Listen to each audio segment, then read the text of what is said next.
To my recollection, you lost. Y'all team, your team lost. Anytime I'm coaching, never lost to them. They gonna lose. We've never lost to them unless they change the score at the end of the game. Nah, y'all lost. Y'all lost. You actually got me to a beef with Miss Deb over there, man. Cause Johnny ended up coaching with us one game. Miss Deb got so hot. She was like, "Nah, this ain't right. Johnny's supposed to be with me." That's my guy. And whatever Miss Deb say, yeah, goes. whatever. Yeah, that's pretty much how it end up anyway. But we know you had the business with Miss Deb for a minute. Y'all had some of the biggest artists out. French Montana, Gucci Man, Nicki Minaj. You know what I'm saying? Responsible for that. Waka. OJ the Juice Man. Keep going. Talk it. Stunt Bell. Yeah. Keep going. Johnny done dealt with every artist through. Like if I hit Johnny right now. It was like, hey, bro, I need that Michael Jackson hologram to perform on my birthday party. Johnny gonna be like, he gonna bring it. I'm telling you, he got the plug for it. So listen, man, this is the booking agent. So I need you guys, if you ever thought about getting an artist anywhere, make sure that you take this man's information right now. Follow him on Instagram at Johnnie Cabbell. 2 N's, 2 B's, 2 L's in his name. Yes, sir. That's it. It's only one. AKA Pop-up shop shout. He always look like he's modeling for a pop-up shop. You like fashion. Actually, I had got best dress in high school. Yeah, is that when it all started? Yeah, I like fashion, man. I just like looking nice. There you go. Looking nice and smelling good. So there you go. Which we talked about earlier. The man know what to do. All right, Johnny, man. So I did see in one of your high school pictures, man. And your birthday. Oh, boy Lord, had the look. That boy had the gun. We ain't got to go out there now. That was a fake. Don't pull no pictures up. None of that. Can we just put that on the absolutely. on the Reec Radio website? So Johnny used to be an R&B singer. Yeah, we gonna dive deep. Yeah, I did used to be an R&B singer. See? Yeah. I did used to be an R&B singer. But you always gave me the R&B single swag though, man. I'm not gonna lie to you. Yeah, I did. I used to say with this group called Intake. Okay. It was signed with 40th Street Records. Crazy. That's what's up. And that gave you your first like dive into the industry. Yeah, it did. So what made you want to go on the other side? You saw the checks. I had somebody pull me to the side and they was like, look, I see you like the one who take care of the business and the smart one of the group. You know, you need to know certain things because back then, I didn't know nothing about publishing. I didn't know nothing about royalties. I didn't know nothing about sending out. We were just happy. You know what I'm saying? To have an opportunity to be out there. Which most artists are. Yeah, and you know, back then, if you had a Versace shirt, which I don't know like you had something on, but if you had a Versace shirt, oh my it's God, over with. It was over with. Man. So, you know, we had a Versace shirt, the vest and all that, and you know, we staying in 5-star hotels and you know, traveling the world. And the love that you get from, you know, your fans is just amazing. You know, it was like another side of the world you just weren't used to having. So, right. You know. And y'all can sing. See, singers is like, go ahead, Juice. Versace. Man, singers got a different kind of end because you could just sing to a lady. If you hit them notes, she gonna hit you back. It was crazy. But anyway, you know, he had told me, you know, and when he was speaking with me and put me up on game, and he had, you know, told me about the book, you know what I'm saying, the music business and all that. And I started reading, and I was like, oh. This where the money is. I said, so the artist, the last person get paid? And then I'm like, I think I'm on the wrong side of the fence. But I kind of found my niche, and I really want to get into management. Yeah. I really want to get into knowing the business and just learning so I could be able to help others. Because at the time, the label we were signed to, I appreciate the opportunity, but they had 100% of our publishing. Ooh, that's tough. 100%. Did they pay y'all up front for that? We didn't know. No, they didn't. Oh, that's crazy. No, we didn't. Yeah, that's crazy. You know what I'm saying? So they got to try. They were getting everything. We were just basically there just singing. You know what I'm saying? They were just patting us with gifts and you know what I'm saying, money and all that. Cadillac Records Reloaded. Crazy. Okay. That's crazy right there. So right now, if you just tuning in, we with Johnnie Cabbell. He talk about his dive and interest into the music industry on one side. Then you learned about where the money comes from, and it made you switch. So what was the first artist that you managed?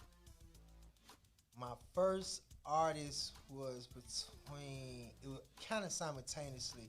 It was this artist named Q, we call him Red. stage name was Q. Okay. Of ESC, and my brother, they had this group called ESC. Okay. We had this song that I was singing the hook on called Know That. And it was a big song. Yeah. You know what I'm saying? And it had kind of took off with him and this female artist, which a lot of people know for doing a couple songs with Gucci, called Matt Breezy. Oh, okay. And that's coming together. Them was the two artists, like, independently that I was working with. And I had a couple other artists, 1010, and this group called Ben Hill Squad. Yeah. And I was working underground and independent with those artists. But the first group that broke me into the industry-wise, where I started making money, was Crime Mob. Hey, I remember you and the other big dudes with them all the time. And I was working Crime Mob, and I actually was working with Crime Mob. I was managing Crime Mob, booking Trillville and Scrappy and all that stuff that was in the crime. I've been a part they of was 4 different everywhere. generations. Yeah, man. Listen, when I came into the game, I worked Crime Mob so hard. They said that. What's the name? They stopped crying. Yeah. They needed a month off. Like, we would do 4 shows a day. Yeah. Ask me how I did. I don't know, because I don't know where that power came from, but we was running from this city to that city. Yeah. I'm talking about literally doing like 3-4 shows a day, not a week, a day. That's crazy. So like I talked to, I remember looking back at an old interview with Andre 3000, and he was like, man, what you need is a greedy manager, because they going to put you everywhere so they can keep getting their percentage, but it's also going to help you as an artist to be in front of so many people and to make your money. Because you said something key earlier. Artists are the last to get paid, but at a show, they get paid the most. So that's actually a good thing what you doing. And man, you rapping, you doing what you love. What's the problem? But you know, I talked to I talked to a couple of members. They was like, Johnnie used to have us get that check. Yeah, we definitely got to the bag, and I was wearing a lot of hats. I was so just crunk and excited to just be in the industry, like really in there. I was the manager, I was the booking agent, I was security. Yeah. I was the DJ. I was everything. I was wearing a lot of hats, and it just started growing. And it's like from there, it was like a domino effect. Everything just started dropping because D4L had came to me, and we started working with D4L. And when that happened, how'd that come about? Actually, I was at the radio station, and Mook B and them came up. You know, you remember like back then, people used to come up and give you CDs. Yeah. At the radio station and all that, and I actually got a CD from Mook B, and he was telling me, like, man, we the hottest on the West Side. And at that time, you know, I ain't mess with the West Side. I'm from the East Side. You know what I'm saying? Yeah. But you know, he was like, okay, I said go check it out, and come to find out, it came into full circle because the guy who was the CEO of the label, which was Shorty Low. Yeah. But at the time, he was locked up. Yeah, and he wasn't even rapping or nothing. He wasn't rapping. He was just behind the scene. He was just the man. Shout out to Dooley State. You know what I'm saying? My brother was in there with him. You know, I started working with D4L, and you know, everything just went crazy. And that was really like a success overnight that happened with that, because we was putting out an album that was straight street hood. They from 4 different sides of the project. Right. Like, these is real street dudes, yeah. Like, you know what I'm saying? I'm talking about from the hood. Right. Perry home, Bowen home, Harnett homes, all that. Bankhead and stuff. So, like, their music was like straight up gangster, killing all this and that. Right. Man, we at the studio one day. They called me to come to the studio to listen to a song, and it was Laughing Tap. Like, what is this? Yeah. All right. No, we can't do that. We're not going with that. They had the song, Bet You Can't Do It Like Me, but somehow, see, back then, people was really doing guerrilla marketing. Yeah. And we would take boxes of CDs, print up CDs, and, you know, send them out to the different markets. Right. Man, when Mook gave me the CD, because he put the music on the CD, that song was on the CD. It was a field song, because, you know, back then you had the clean, dirty, instrumental acapella. Yeah. And then the bonus song. He had that song, Laughing Tappy, that was on there. A DJ played it out of Nashville, and he called me and said, listen, man, you got another song on here. Yeah. I haven't played it, and I got a crazy response. Yeah. I'm like, what are you talking about? I'm arguing with this man. Then I'm like, man. And I know Mook, he probably ain't even doing it on purpose. Pressed up over 20,000 CDs. With the wrong song when, on there. when I went to my car and I put in the CD and I heard, I'm like, just joking it, put that song. Listen, when I tell you, this Laffy Taffy took off so huge, so fast. Right.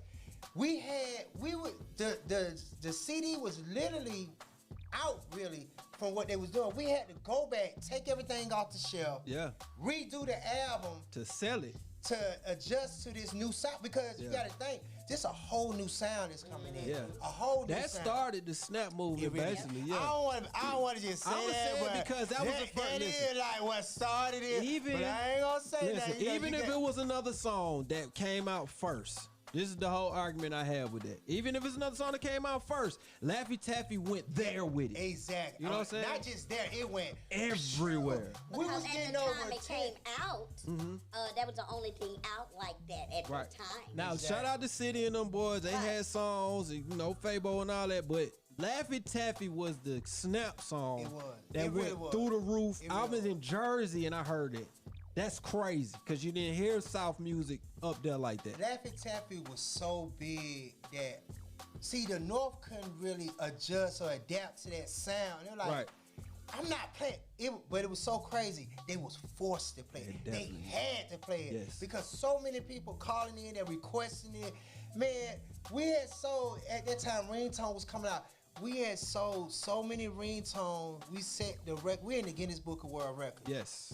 Like, to this day, the song was moving at such a fast, big capacity. We couldn't even keep up with it. Nah, man. We couldn't keep up with it. Y'all broke a lot of records. We broke a lot of records. Yeah. I mean, like, you know, and I had just recently found out that, you know, the album had went platinum. Like, you know, we didn't done numbers with that. Yeah. You know what I'm saying? So it was just crazy. But, you know, I started working with D4L then. Shorty Low came into existence. Right. And that came and then. So I wonder how that interaction was with y'all. Yeah, cause y'all was friends outside of the music. Every time I saw y'all, it was always love, man. But y'all swag is so similar. Like I'm talking about, y'all both talk smooth. Y'all both dress the flash. Got the same amount of kids. Exactly. He got one more than me though. 30. I'll just play. Low got 11. Yeah, 11 kids. 11 kids. Okay, 10. Okay, yeah. And then you got. I got 10 kids. 8 baby mama. Okay. Yeah. I'm 3 for 3. I tried to catch y'all like they got it. I got it. Yeah.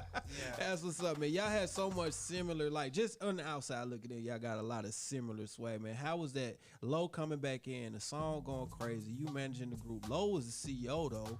So how does that happen when y'all first like link up?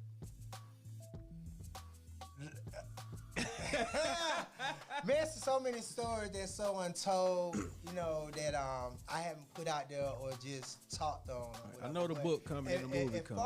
As far as on how me and Low hooked up, it was interesting. And you know, cause he kind of like Low like 5'3", 5'4", but his chest like pokes out. Like he the biggest man in the city, and he walked like that for real. So you know, he would let it be known like, look, it's how things need to go. I'm the CEO. I need my percentage. And I'm like, you know, and I'm looking at him like, well, you don't take. Now, keep in mind, I don't know him like that. Yeah. And I don't just know the history all the way. Right. I just had heard of the name, but I didn't really know him. I'm looking at him like, man, look, you need to take your little short ass somewhere and sit over there. The boat already moved. You know, this my show. You know what I'm saying? Right. But, you know, he had let it be known. And when I talked to my partner, which is D-Money, he was like, look, John, let me put it to you like this. Right. How I am on the east side, this is how this the west side. On the west side. He's the west side. Yeah. And everything. And if shout out D-Money was behind pretty much every artist that came out. Yeah, at and the them time. them two by way of Johnnie Cabbell. Right. You know, because I brought these to him. We got a thing called a flex belt. I'm going to ring it for you right now. But D and come to find out, D and Low knew each other from, you know what I'm saying, just being out there. Uh-huh. So, you know, he like, look, you know, you got to talk. Yeah. Conversation got to be different. Yeah, he know it. Yeah. And so when I found, I like, oh, okay. So I like, oh, okay. Yeah. You know, so, you know, and then at the time, Fabo stood out Yeah, he's a star. He still stands out. Exactly. You know what I'm saying? It is what it is. Yeah. But a lot of talk was going around that you know, D4L and shit without favor. That's the line. Yeah, that was it. Yeah, you know what I'm saying? Yeah. But people, you know, in any group, any situation, people start feeling the same. It's gonna be a Beyonce or Michael Jackson, whatever the group is. They start feeling some way about it, and Low was like, D4L and shit without favor. So he took offense to that, and people around that was in our circle were like, look, Low, you need to get out there, like, you live this life for real. If you watch NWA, Low is easy E. Exactly. Right. Exactly. So, man, Low decided to start rapping. And, you know, we were bringing the producers, putting everything together. He and at that time, it was, the West Side had gotten so hot. It was just like something that was in the air. Right. That like everything just was coming. Everybody started claiming Bankhead. And me and Low, it took us 6 months to come to agreement on the terms of how we were gonna do our business. Yeah. Once we had came to agreement on that, when I tell you, it just went pew. Cause I brought in a team from the DJ screen to the publicist to the radio. We did the deal. And it just went crazy. He already had the juice and everything, because the people that were surrounding him was the producers and the people coming in helping with the writing. Like, it was just crazy. I'm going to name a few songs right here, because Low had a song every summer for like a 5-year run. Man. I was in one of the videos. I appreciate the invite where the girls were boxing outside the store. I brought one of the girls to the video shoot. Shout out to me. That's required a flex bell. Okay. Appreciate you. Hey, you know, at one time we had 4 songs on the radio. Yes, you did. 4. Listen, first artist to do something like that. Foolish, Dun Dun, that's my favorite. I'm the Man, Atlanta, Georgia, featuring Gucci, Ludacris, The Dream. Oh, I didn't count that. Come on, bro. We can keep going all day. That's just a few songs. Dun Dun. Right. That's the one you left out. Dun Dun. You said Dun Dun. I can never leave Dun that Dun, out. Foolish, They Know, and I'm the Man. Oh, I'm the Man. I'm the Man. That's the first one that he came. Right. He was like, I'm the man. Got more wife, girlfriend. Everybody doing this in the club. Man, let's all play that song before we even got it mixed and mastered. That's what I'm telling you, man. It was going crazy. It was going crazy, man. So when Low gets these songs out here and you see the response from the people, bro, what are you feeling as a business partner and manager at this time? It's an undescribable feeling, because, you know, I had always prayed and, you know what I'm saying, like, man, if I ever get to this position and that. And when I knew it was real, when we went to the not the BET Hip Hop, but the BET Awards. Yeah. And he won, like, you got to think, this, we on the BET Award. The big one. Yeah. And this was super huge back then. Right. And to be sitting there with all the other celebrities, and then you in the category, and you see your artist as coming from nothing, basically, and being on a platform that big, and you talk about a guy that was recently incarcerated, gets out, still a project baby. Yeah. He really is the streets. Exactly. But he can flip that and really become a musical icon at that time and represent the whole side of town the right way. Exactly. Crazy, man. Let's give some round of applause for Shawty Low, man. I love that, man. That's crazy. When we won that award, it was so huge. Like, I was like, oh my gosh. Right. It was crazy. That It was a good look for the city. It was just a good look overall. That's when I know, like, oh, we out of here. Yeah. And then when we headlined Birthday Bash that same year, it was like, he was crazy. going crazy. It And was crazy. then that was my first, I think, experience of me and Low at the Dirty Awards. Oh, I met Low, I met Johnny. The first time I met you, it was like in passing, we didn't really know each other. Just, oh, what's up, bro? It was like, oh, that Johnny Cabbell's Low. Y'all went up on stage, and then a chair gets thrown.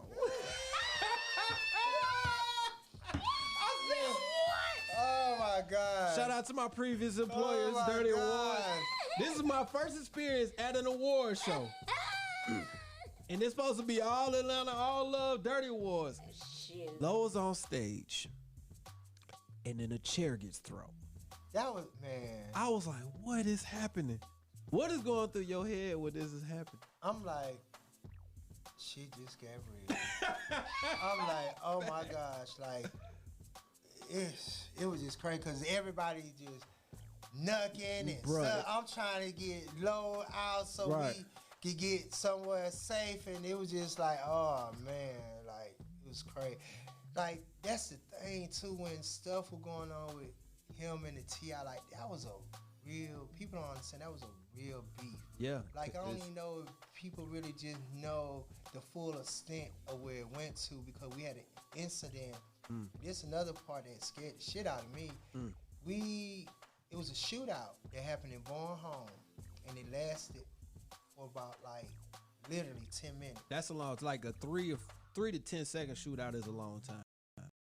No, this lasted. That's what I'm saying. 10 minutes. That's you crazy. don't hear nothing but boo, bah, boo, bah, bah, bah, bah, bah, bah, bah, bah, bah, boo, boo, boo, boo. I'm like, get me out of here. Crazy. And the stuff that had came after that, I had never been. And I'm like, I live on the east side, but I had got adapted to the west side. To the west all side, your business over. And they took a hold of me so strong. Like people started thinking, like even to the day, people think I'm from Bankhead. Right. I'm not from Bankhead. Right. I never lived on the west side. I'm from the east side. Yeah. But I was working down there with every artist from the west side, and the west side was hot. Popping. You know what I'm saying? Popping. And then D4L had that name. Yeah. And then, you know, I had got attached to the Shop Boys. Yeah. Franchise. Right. You know what I'm saying? So it's like, then I got Trap Squad, all these other groups. So like, listen, at one point I didn't even realize that I was just at that point to where I was at, because you got to think, one point I had Crime Mob, D4L. Come on. Shorty Lloyd is a solo artist. Scrappy. Fayboy is a solo artist. Trillville. Come on. Scrappy. Come on. Then I had teamed up with Miss Dale, and we're working with Walker, Gucci, OJ, and Nikki. Crazy. That's like 10 artists that's personally up under my belt. And French. You know what I'm saying? Yeah, keep forgetting about French. All these artists up under my belt. So it's like... Then you had the office on the west, on Peachtree. Office on Peachtree. I was like in the building, biggest office. I was making so much. That's the first time me and Pops met you. We came up to the office on Peachtree. I don't even know how we got in there. I was paying people a salary on top of a bonus. Everybody got their black cards. I'm like, I had never, you know what I'm saying, been like, me, myself, I come from a single parent home. My mom raised 3 of us. I come from the projects, you know what I'm saying? From the heart of Decatur and the OPs. Yeah. So, you know, when I had got to the level where I was at, like, I'm making like millions and millions. Like, I never had a mentor. I never had a father figure in my life. I didn't know what to do with all this success and money that was coming. You know what I'm saying? You trying to spread it. You hiring folks. I'm spending, listen, I would gamble. I had a real big gambling problem. I was gambling and losing so much money. Sometimes I lose 40, 50,000 a night. Okay. I didn't care. It didn't even matter. It was coming right back. It was coming back. The money was coming like, I'm talking about, it was bigger than the dope game. Yeah. And it's legal. You ain't got to look over your back. Man, but besides the beefs. You ain't got to look for the police. People start, you know what I'm saying, that's when I started seeing the bigger side. Yeah. Because politics started coming into play. Okay. They were like, let's talk about that. Guy? Yeah, because they'll try to get you out. Because you making a check that they think they supposed to have. They tried to play me and Miss Deb against each other, which it worked for a second. They also tried to play me against some of my artists. I had people that was attacking me in so many ways that it was like, if it weren't for me being grounded, being rooted, being the spiritual person that I am, and being a smart individual that graduated, you know what I'm saying? Talk, man. That's what we need. You know, we need those stories too, because there's so many kids out here that's not realizing that part. I wouldn't have made it through what I went through. Yeah. You know, I was happy to get the success, but I didn't know what came with the success and came with the money. I didn't see Biggie the said, more money, more problem. And he's damn right about that, because I had people literally trying to tear my company. And what I'm known for, my company was hit after hit. Yeah. That's the name. Right. I want to go back to that name so bad, because boy, there was the day, because I was having hit after hit after hit after hit. Like I said, y'all had like a 10 summer run, bro, with it's either gonna be Low or Rocco. That's how it was. Like, I'm talking about with like that hood anthem hit. It was gonna be low or rock. We knew it was coming every summer, bro. Crazy. It was. And my hands was into everything. I had companies coming down. Because at the time, people didn't know how to get in touch with the artists from the South. They didn't know how to connect. You was the plug. I was. I hate to say it. I really don't like talking about myself because it seems like I be boasting, bragging, whatever. But hold on, we do this thing. I don't like to do that. We're gonna give you these flowers. Yeah, we need to talk about it. Yeah, because there's a lot of stories being told about different things, and they're supposed to be. But we got to talk to some people that was really in the trenches too. But one thing I will say, and I stand on this, it's like I feel like I'm very underrated. Yeah, and people don't really realize how much I really contribute. To the hip hop community from the South. I know I done a lot. It's a lot of stories I could tell that people be like, oh, I didn't know. I've been behind a lot of individual artists outside of my own camp. I also started out a lot of independent labels and positioned a lot of people to win. Business deals to win. Right. But I don't put that out there. But I'm the guy that's been behind that. I'm telling you. And been behind a lot of artists eating and being on the road. I know 3 right now. One I just saw on Powell. Talk about we ain't got to my new artists. That's what I'm saying. We got to the new one, but I ain't done a lot. I done a lot, but I just stay grounded and stay rooted. But I've been in the business for like 21 years. It's been 21 years, and I think that's why I've been able to be blessed and stay relevant, still be, a name that people want to deal with and do business because I stay humble. As much as I go through, because I hear a lot of myths about me. You know what I'm saying? Am I perfect? No. What's the craziest myth you done heard? Let's talk about one. Craziest myth you done heard. And you didn't even know you did. Right, you didn't even know you did it. You just like, I did that? That's crazy. Right now we kicking it with Johnnie Cabbell, celebrity booking agent, friend of the stars. I hear so much like, oh man, Johnnie gonna rob, he gonna take all your money, he gonna, he gonna say this one price, but it gonna really be that price and that price. And if you don't understand the business or just know how business go, then you're not gonna understand what I do or how things go. And like I tell people, like I'm on the front line, so of course I'm the bad guy. I'm gonna have to take the hit. Yeah, that's management. Period. I went through so much with Gucci, like. Oh, I had to thank Jesus, God, and everybody every day because what I went through with the whole Gucci situation was an experience in its own because people thought I managed Gucci, but I wasn't a manager. I was a partner with Deb, but I handled the calls. You catching all the heat. My contract's the ones that's going out there. Yeah, and I just from experience in hosting shows, Gucci may or may not been there at that time. He may show up, he might not. But the deposit has been paid. Yeah. That's right. And what people don't understand, like even when you booking something, like if Miss Juicy is trying to book Gucci, but Miss Juicy don't know me. Yeah. But she know that you know me. Yeah. You 2 calls away all the time. She called you to try to get Gucci. Cause I'm a so-called agent. I'm a booking agent. Not, or just a person. They say that, but you. I know it. I know. That's what I'm trying to say. Now Juicy is dealing with the promoter that want him. She ain't the one booking him. She dealing with somebody else want. So she want to get her money. Yeah. You ain't finna do it for free. He want his money. So you want your money. Right. But you the only plug to me. Yeah. So when you call me, I'm gonna give you a price. You gonna be like, okay, I'm gonna put mine. When I go back to Juicy. But you ain't telling me what you gonna put on top. You go back to Juicy, you say, well, Juicy, he gonna call them, but Juicy be like, okay, cool. Juicy gonna tell the guy who actually paying the money. Right.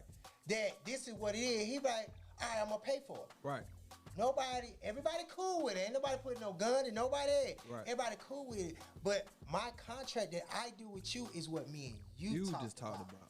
I don't know what you got going on with her. Right. I don't know what she got going on with him. So by the time the contract come back, it's $10,000 shorter than what. My contract is the main contract that's out where people go off of. Right. So it look like if somebody find out, it's that's in the camp, they thinking, well, how the hell we do a show for $20,000, but y'all charge 40 or 50? That ain't what I charge. I got my 20. This is what we got. And then I forgot to even say, I got to put my fee. Yeah. Because, see, I started the thing, what made me so popular in the game and really got me to who I am. You changed the trend of how the contracts are done. Because people, the promoter would pay for a show, but the booking agent would get paid off the artist. Right. I said, fuck that. I'm gonna get you all your money. Right. I'm gonna get you 100% of your money. I'm gonna make the promoter pay me for booking it. Yes. Which is more fair for the artist. I came up with the 10%. That's how all the artists started coming to me. Cause like, I'd rather, instead of paying them, I want all my money, and you put their money on top. So, and just an example, right? Let's say an artist gonna get $5,000 for a show, right? And then they gonna supposed to get 10% go to the agent. You would just say, all right, cool. You get the full $5K. I'm gonna start at $55. And I'm gonna put mine on top of it. So now they paying for that. You get all your bread, which is game changing. Yeah. I think it's because you used to be an artist and you understand the full part of the game. I did. Right. Yeah. And you was cutting out a lot of BS that way. Yeah. The problem comes is where the middleman comes. Cause I know for sure I have probably called you 25 times in the last 6 months for people trying to get you. And I'm always the same way. Johnny, this dude want this person. This dude want Tory Lanez. This dude want this person. This dude want Janet Jackson. Whatever. And I be like, Johnny, I know you can get them. I'm going to just hook y'all up. I'm going to get out the way. But I know most people going to be like, I need 10 grand on top of whatever you finna charge them, or 20 people or whatever. People be greedy, and it be them ones that make you look bad for the bitch. Like, me personally, like, I haven't stole, took, or done anything. Have I done good business and just been strong on what I feel my artist is worth or what I want? Yeah. You can't be mad at me for being a businessman. Not supposed to. You the bully. You supposed to be the bully. But, you know what I'm saying? Sometimes, you can say Johnny Cabbell can be an asshole or just be that's just me because I'm passionate about what I do. Well, you serious too, and a lot of people don't. But I do good business when it come down to it. That's what was able to make me sustain through the hard times I was going through when all that stuff happened with Gucci and all that, because people was like, man, this like, you got I need my money back. Gucci ain't finna give you nothing back. You want once I get that money and I release that money, you ain't getting no money back. Yeah, that's like Juicy, but she gonna show when up. We had all that, I will say when all that mess was going on with Gucci, it was like 4 people who and he was dealing with. If it weren't for them being in school, being caught, they wouldn't have got their money back either. But that money went back. Yeah. Everybody else, either you were gonna get a makeup day or it was what it was. Listen, man, Deb just told a story about Gucci walking out the back door on French. Man. He said French gave that man like 15 bands or whatever it was for the feature. Gucci was in the studio with him, cool. Went out the back, French hit Deb like, hey, where he go? He was like, oh, nah, it's over with. It's so crazy, man.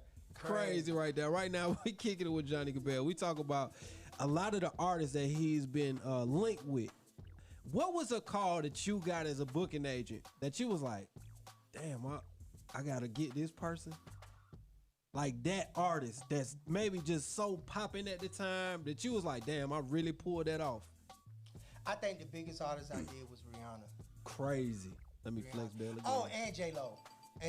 You booked J-Lo? Yeah. Hold on, we gotta do a different play, yeah. No.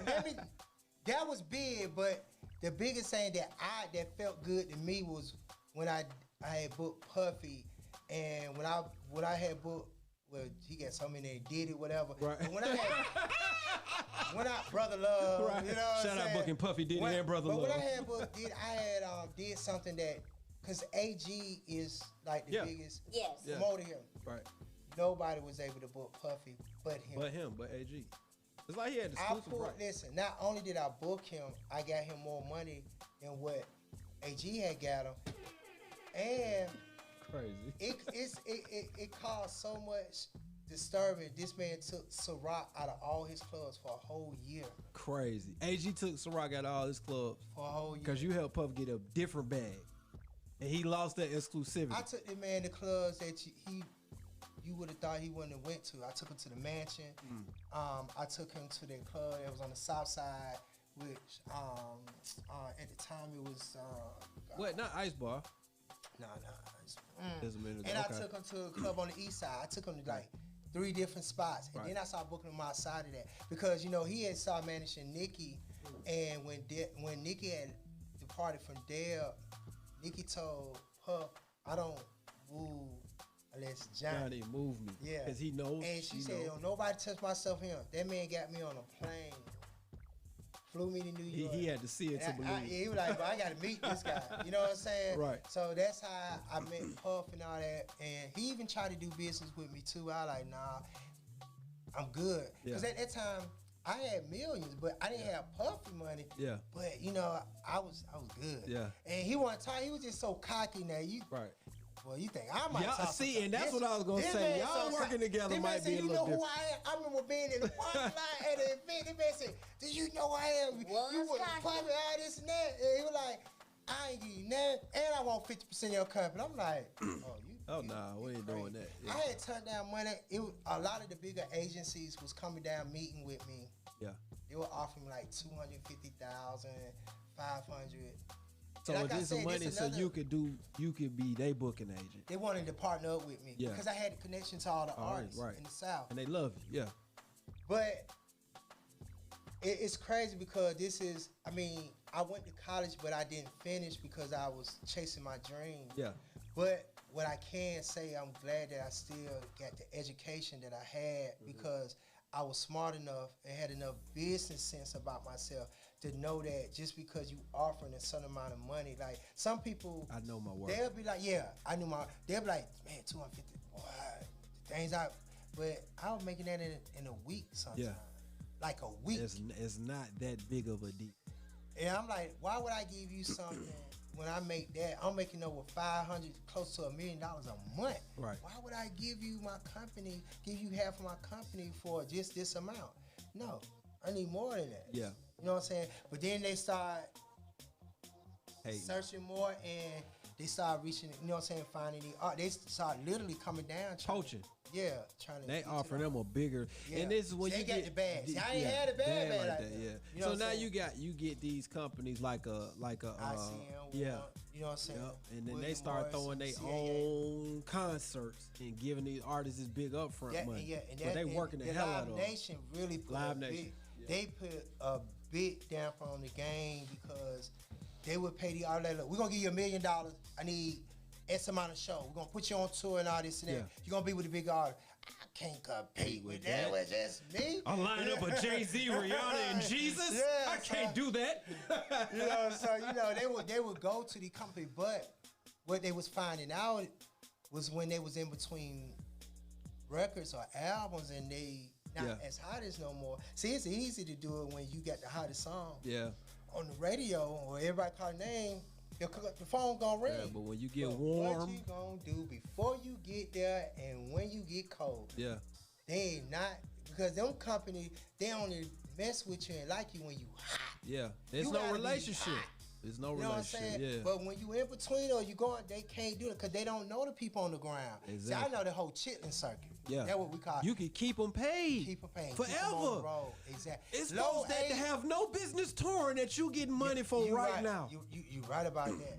Like I kept low. We toured off of one album for 10 years. Crazy. 10 years. Crime Mob tour for just crazy. They still touring. It's still doing stuff. You know what I'm saying? So it's just like you gotta have the relationships. You gotta know. You know what I'm saying? I can honestly say I mastered that booking game, the chitlin circuit and all that. Like, it's crazy, but I live better than a lot of the biggest rappers or people that see out there because you got to think I got money coming in from here, I got money coming in from there, I got money different avenues of income. I live in a mansion for real. Yes, you do. I got lost in your house. I got lost in this house. For real. I rented out my house to individuals. Yeah, that's how we got to be. He really shot me a crazy number to rent his house for my birthday.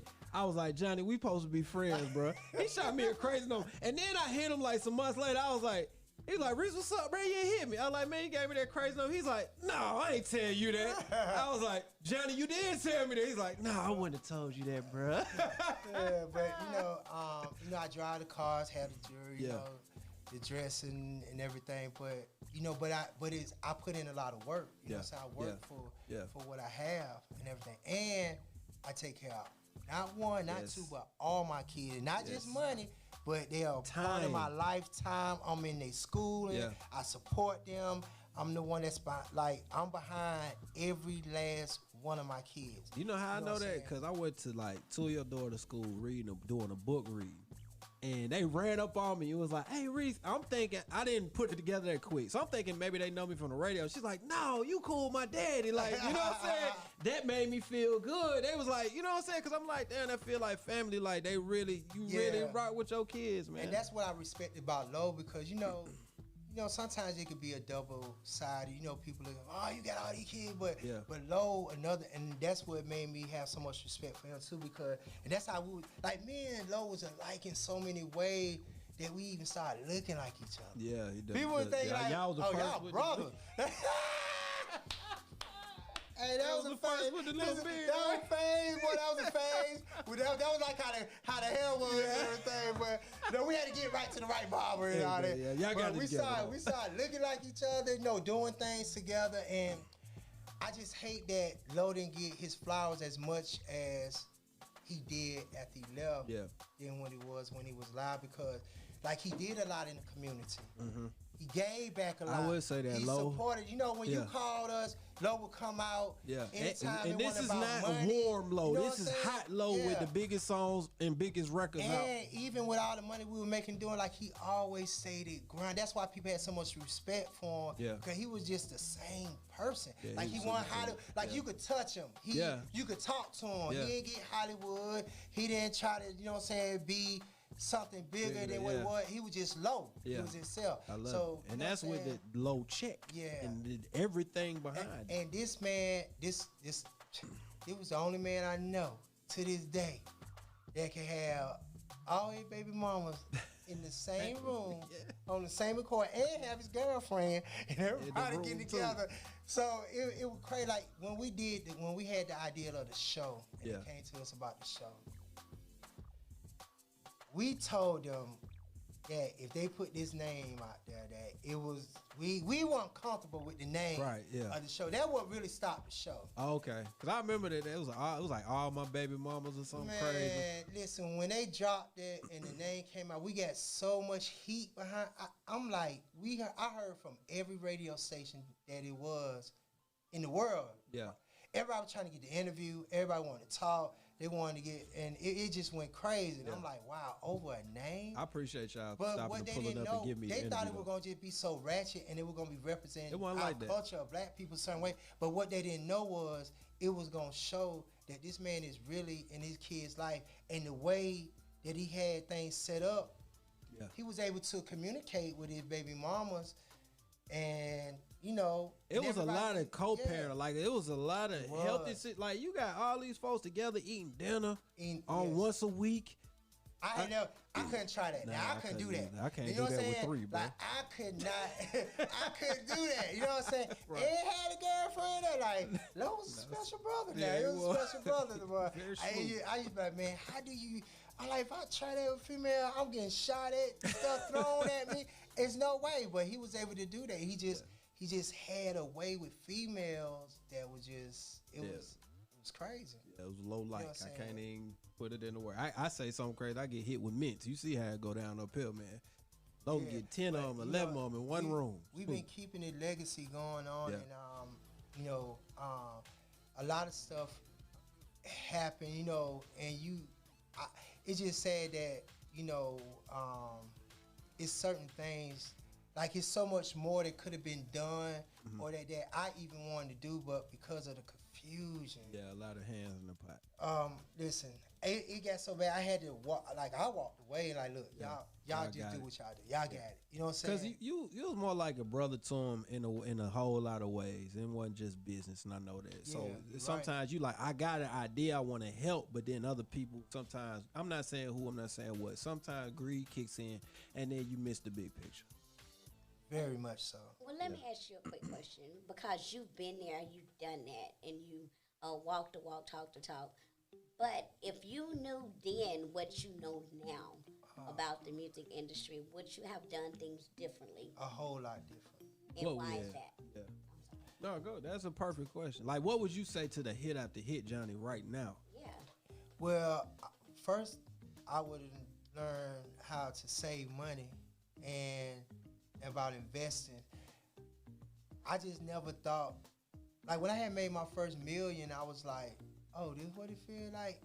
I thought I was gonna feel a certain way, but it was like oh. But then I started making more, and you know what I'm saying, at one point I had, you know, about 5-6 mil just sitting. Yeah. Ain't talking about money coming, that was just sitting there. Yeah. But I was like, it still always felt like it wasn't enough. And I started seeing my lifestyle change. I wanted bigger things, more things. But what I didn't know about investing or saving or putting. I always thought I was going to make some money. Yeah, I always just thought I was going to be rich. Yeah. You know what I'm saying? I always thought the money was never going to be a problem. And at one point in time, money wasn't a problem for me. I remember when the Cadillac truck, when they first came out, and it was the one that everybody had got excited. When I seen it, I said I wanted it. I went and paid for it cash the next day. Bought the truck in less than an hour. Didn't even go up to the place. They delivered the truck and everything. Right. I'm signing. I ain't even put out the application. In your living room. I'm just doing initials and all this. I had never bought something that fucking fast and quick in my life and seen the respect and how they did. When they came to your house, yeah. Boy, even with the charge, it wasn't number 1 or 2. I had to say it. The man said, listen, this car right here, everybody gonna have it within the next 6 months. Yeah, you was like the first person with the Daytona. I had the rims on there, the 20. I was the first person had the 20. I had won car shows, all type of trophies, everything. But I had to sell the car. I wound up selling that car 2-3 times. Bought it back, sold it, and sold it again. But so I wasn't comfortable because I was driving with 2 pistols on because everybody trying to steal the car. They trying to jack me. I got people following like, you know what I'm saying? I went to the mall. I parked in the handicap. Yeah, somebody right in front.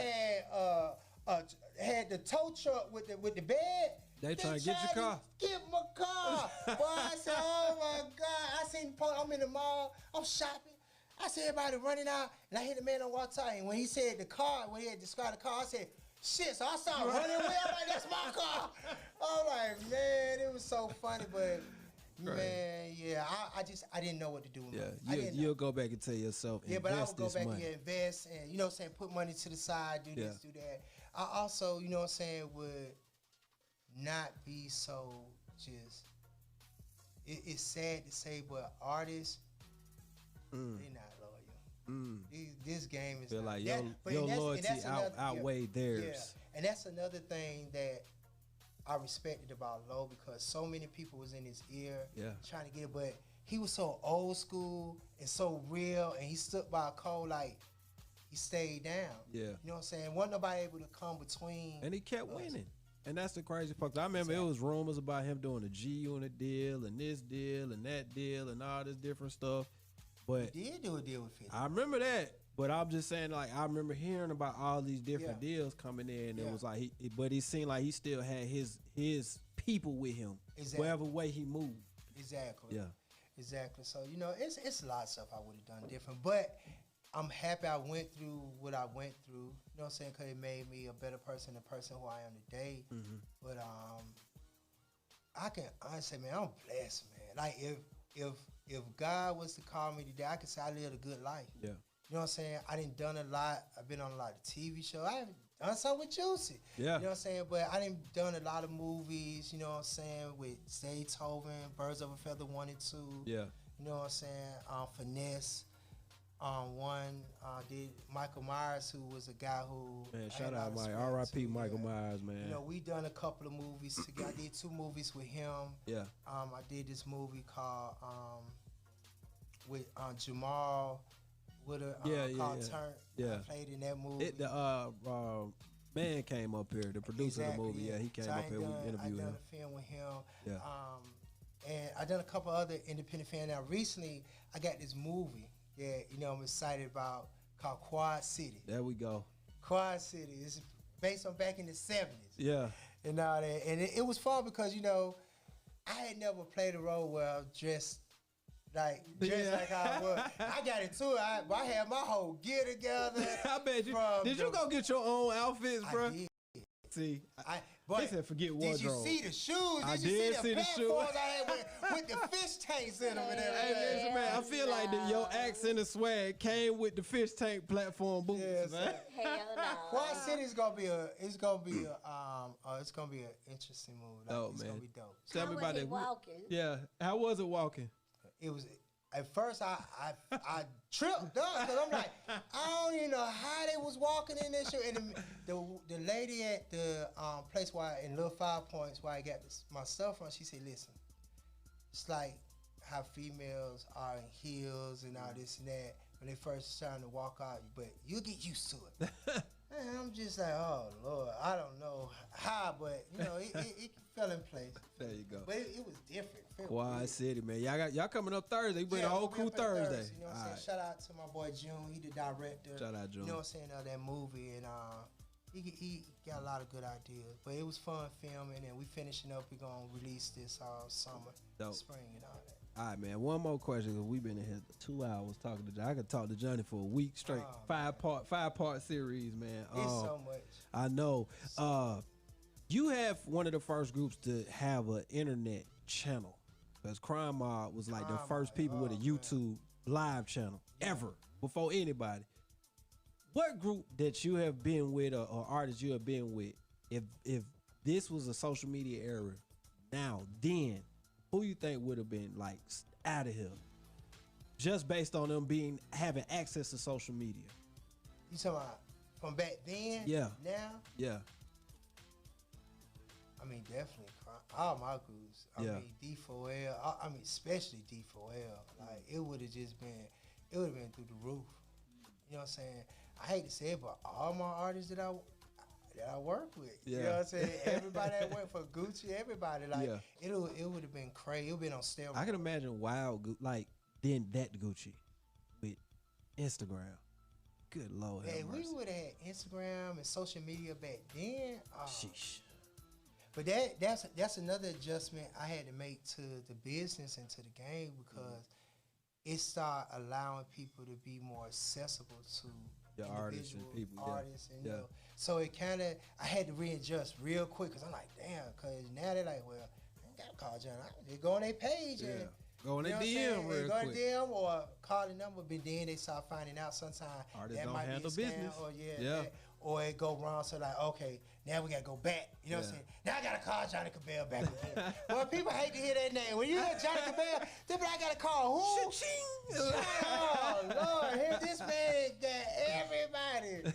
It's crazy, but you know that had really, like, the internet. It's a gift and a curse. Yeah, it's a gift and a curse. That's but the game even now is totally different. Like, it's not even like how it was back in the day, because now these artists charging so much money. Like, artists coming out the rip, 10, 20,000 off the gate. Not even working to get to it, but out the gate. But they getting it sometimes, and that's messing the game up. It messes it up. But people paying. They pay the money. You know what I'm saying? They doing it, so you know, the more they complain, it seems like the more they get. And people were talking about, you know, the whole Corona thing, which for a quick minute, it did, like, my whole world. That's what really made me look at life totally different, because I never thought that the world would stop. Okay. You know what I'm saying? Them first 2-3 months from the shutdown, wasn't no concert, wasn't no birthday bash, wasn't nothing. Listen, it was so crazy that I had to think upon my skills and be like, okay, John, what we gonna do? That man threw a living room concert. I said, boy, this man crazy, boy, bro.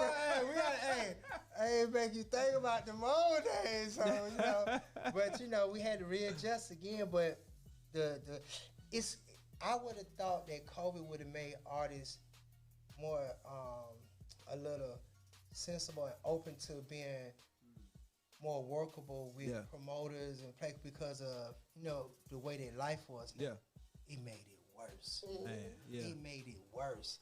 People started making more money in the pandemic than they were before we had a pandemic. I guess.